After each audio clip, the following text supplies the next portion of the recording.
चलिए प्यारे बच्चों, आज हम कक्षा 6 की हिंदी कार्य पुस्तिका हाँ में हाँ पाठ 6 है इसका हाँ में हाँ इस कार्य पुस्तिका को भरेंगे। तो शुरू करते हैं। प्रश्न नंबर 1, यातायात के प्रमुख साधनों का मिलान करें। आपको यहाँ यातायात के कुछ साधन दिए गए हैं, उनका आपको मिलान करना है। जैसे कि पहला साधन दिया है इसमें, एक तरफ यातायात के साधन दिए हैं और दूसरी तरफ वे किस जगह पर चल सकते हैं। जैसे कि रेगिस्तान दिया है, रेगिस्तान में ऊंट सही प्रकार से चल पाता है क्योंकि ऊंट के पैर गद्दीदार होते हैं और वो रेत में चलने के लिए अनुकूल होते हैं। आगे है पानी, पानी में जलयान चलता है। हवा, हवा में वायुयान चलता है और सड़क, सड़क पर बसें चलती है। आगे बढ़ते हैं अगले प्रश्न की ओर। प्रश्न नंबर 2, मुहावरों का वाक्य प्रयोग कीजिए। आपको कुछ मुहावरे दिए गए हैं, इनका आपको वाक्य प्रयोग करना है। तो इसमें का दिया है, ऊंट के मुंह में जीरा। इसका अर्थ होता है अपर्याप्त वस्तु मिलना।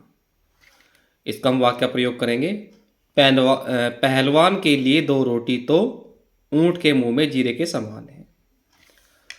अगला मुहावरा देखते हैं, खा, मन चंगा तो कटौती में गंगा, कठौती में गंगा। तो इसका वाक्य प्रयोग करेंगे, जिस व्यक्ति का मन पवित्र है उसके द्वारा किया गया हर कार्य गंगा की तरह पवित्र है। अगला मुहावरा, ठाट बाट। तो इसका वाक्य प्रयोग करेंगे, वह आजकल ठाट बाट से रहता है। तो यहाँ से देख के आप इन मुहावरों के वाक्य प्रयोग लिख सकते हैं। आगे बढ़ते हैं अगले प्रश्न की ओर। प्रश्न नंबर 3, पर्यायवाची शब्द लिखें। आपको कुछ शब्द दिए गए हैं, इनके आपको पर्यायवाची शब्द लिखने हैं। जैसा कि पहला है का, जल। तो जल के पर्यायवाची नीर व तोय होता है। गंगा, गंगा का पर्यायवाची भागीरथी व मंदाकिनी। ऊंट, ऊंट का पर्यायवाची करभ व मरुभूमिचर होता है। राजा, राजा को हम नरेश और सम्राट भी कह सकते हैं। और अंतिम है रात, रात को हम कहेंगे रजनी और यामिनी। तो यहाँ से देख के आप इन पर्यायवाची शब्दों को लिख सकते हैं। आगे बढ़ते हैं अगले प्रश्न की ओर। अगला है प्रश्न नंबर 4, अपने आसपास पाए जाने वाले जानवरों के नाम लिखें। तो जैसा कि आप सभी के आसपास बहुत से जानवर पाए जाते हैं, आप उसके अनुसार भी आप जानवरों का नाम लिख सकते हैं। वैसे सामान्यतः ये जानवर, इस तरह के जानवर आसपास पाए जाते हैं, जैसे कि गाय, भैंस, बैल, घोड़ा, बकरी, गधा, भेड़, कुत्ता, खच्चर, नीलगाय, गीदड़ व बिल्ली। ये सभी जानवर सामान्यतः सभी के आसपास पाए जाते हैं। आगे बढ़ते हैं अगले प्रश्न की ओर। प्रश्न नंबर 5, निम्नलिखित शब्दों का मिलान, माफ करना, निम्नलिखित शब्दों का विलोम शब्द लिखें। तो एक तरफ आपको शब्द दिए गए, दूसरी तरफ आपको उनके विलोम शब्द लिखने हैं। पहला है शुभ, शुभ का विलोम होता है अशुभ। सुविधा, सुविधा का विलोम हो जाएगा असुविधा। आनंद का विलोम दुख होगा। सुस्त का विलोम चुस्त होगा और झूठ का विलोम सत्य हो जाएगा। आगे बढ़ते हैं अगले प्रश्न की ओर। प्रश्न नंबर 6, मंत्री के हिसाब से निम्नलिखित सवारियों के क्या फायदे और क्या नुकसान है।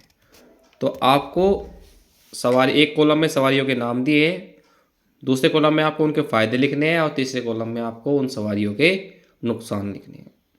जैसे कि पहली सवारी दी है हाथी, तो मंत्री के अनुसार अच्छी सवारी है, जहां रोकना चाहे रोक सकते हैं। और नुकसान क्या है इसका मंत्री के अनुसार, नुकसान इसका है चींटी की चाल चलता है। ऊंट, मंत्री के अनुसार ऊंट के क्या फायदे हैं, कोसों मंजिल दूर एक दिन में तय करें। और नुकसान क्या बताया मंत्री ने इसका, कि इस पर बैठे रहने से हमारा भी कुबड़ निकल आएगा। नेक्स्ट, घोड़ा, घोड़ा क्या है, वीरों की सवारी है। और इसका नुकसान क्या होगा, घोड़े पर घंटों नहीं बैठ सकते। तो यहाँ से देखकर आप इनके फायदे और नुकसान लिख सकते हैं। आगे बढ़ते हैं अगले प्रश्न की ओर। प्रश्न नंबर 7, अपने आसपास पाई जाने वाली नदियों के नाम अपने बड़ों से पूछकर लिखें। तो हमारे आसपास जैसे कि गंगा, यमुना, सरयू, चंबल, सिंध, बेतवा, केन, रामगंगा, गोमती, राप्ती आदि नदी पाई जाती है। ये हमारे उत्तर प्रदेश में भी बहती है। अगला प्रश्न, प्रश्न नंबर 8, इस कहानी से संबंधित बातें अपने बड़ों से पूछकर लिखी।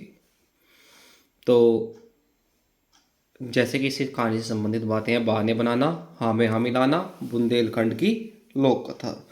तो हमें इस कहानी से यही सीख मिलती है वैसे देखा जाए तो, कि हमें किसी की भी हाँ में हाँ नहीं मिलाना चाहिए। हमें तर्कों के आधार पर उस बात को तोलना चाहिए और जो सही हो वह बात कहनी चाहिए। ऐसे ही व्यर्थ में किसी की हाँ में हाँ नहीं मिलानी चाहिए। ठीक है, आगे बढ़ते हैं अगले प्रश्न की तरफ। प्रश्न नंबर 9, आप एक स्थान से दूसरे स्थान पर जाने के लिए किन किन साधनों से जाते हैं, उनका चित्र बॉक्स में चिपकाएं।